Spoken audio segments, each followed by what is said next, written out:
Hello guys, meron tayo ditong taho. Bali, ano siya, milk, soya milk. Ngayon, paghahaluin natin siya ng Yakult. Ano kaya magiging lasa nito? Ito daw kasi, itong soya milk daw, ito daw ay nagre-regenerate ng cell. Kaya tayo bumabata. Ewan ko kung ano.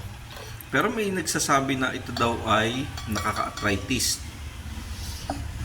Pero may arthritis ako pero nawala na. Okay?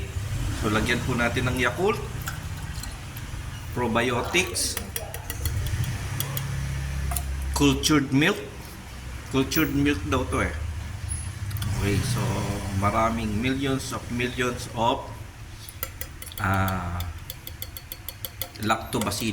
lactobacillus. Okay. Haluin lang natin. Okay. Parang wala namang pinagkaiba.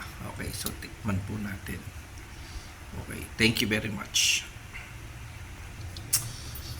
Okay, so natikman na natin. Masarap siya. Napakasarap. Pero lasang soya pa rin.